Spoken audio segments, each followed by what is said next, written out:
So yep, hi all. So this is the Sinclair C5 I got for sale. So it's October 2019. C5 is located in Bournemouth, United Kingdom.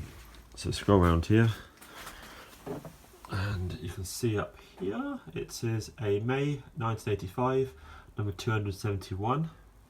So it's actually quite clean. It needs a really good scrub. And electronics finish. Obviously it needs restoration, but it's actually quite clean. So there's no holes in the bodywork. It's all nice and straight. There's obviously the usual scuffs, but it's actually pretty good. Once it's clean, this will come out quite nice.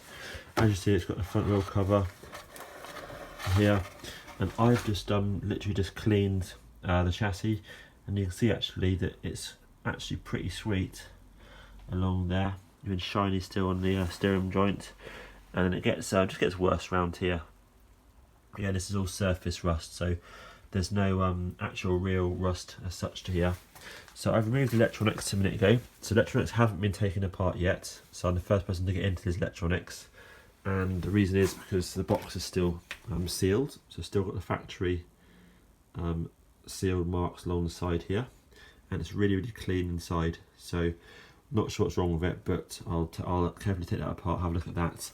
The pod is this one here, yep, and I can see that the screws are definitely ruined and rusty there, and there's obviously some sort of rust there, so I can see there's corrosion on the pins. So yeah, it could be a fault on either option, probably both, but this one is probably more likely. I've also found some 3D printed tops as well. Just installed, so cleaned up, just installed a new chain, cleaned the chain tensioner, etc. as well. It's all nice, all original spec, original pieces on there. Again, the wiring looks super neat. It's a dual battery model, so it's more of a rare model. I have, however, though, just removed the second battery wire, because this side here got the original ignition block. This side here just had two pieces of wire, so there was someone to cut the block off. So I just thought, just remove it out of the way, just stick to one set of ignitions. Obviously the other two wires will come, of course, with the C5, and if you want to connect it up again, I can connect it up, or you can simply wire it in again yourself. But unless you particularly plan on running two batteries, it's a little bit pointless maybe. I've got two new brake cables to install. I'm just taking this part here off, just to have a look at this, and this is actually really clean as well. It's like a nice bearing. It's got the metal tube underneath that. There's no washer this side. Normally there's one or two washers in between there, so I'll see if I can find anything. Otherwise, yeah, the wheel all looks good. This all looks good. The motor does spin. It feels quite tight, but obviously if I get the electronics working, obviously I'll see if it revs and all that sort of stuff, see if it needs a rebuild or not. You can see here that someone in the past cut the wires, so again they could be soldered. Just for now, I've temporarily just put the chocolate block on there. They also cut these as well, so what I'll do is I'll solder back on the orange wires for the sensor. That's super easy, heat shrink up, spot on. The purple ones for the sensor on the ends. The sensor here is broken at the ends, so I looked for my spare parts collection, and I found what potentially could be a good one. So what I'll do is I'll solder this on to the plug, which is here. Again, heat shrink up, you pretty much won't know it's been replaced.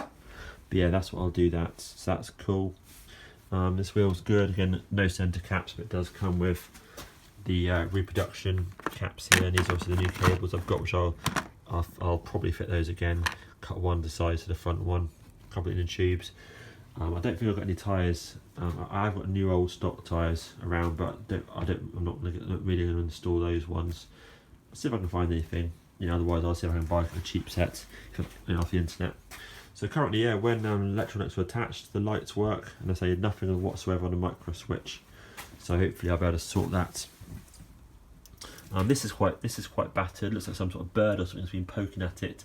I don't know if you can see here, but it's got lots of dents in it. Well, it's all one piece. It clips on fine, and the wire underneath it's nice and tidy. It just looks like it's been bitten, by some sort of little bird or something.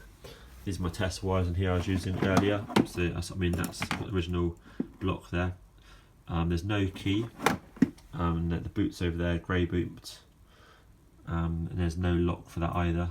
So what we'll probably do is replace this with a quick release connection, and maybe put the then maybe use the wires here with a quick release connections on. I'll have a look and I'll see what I want to get around to doing.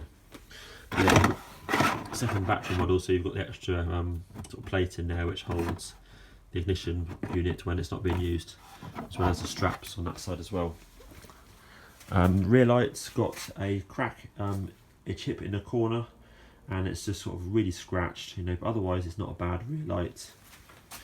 And again, you can replace all of these just jet wash off, new ones go on, super easy.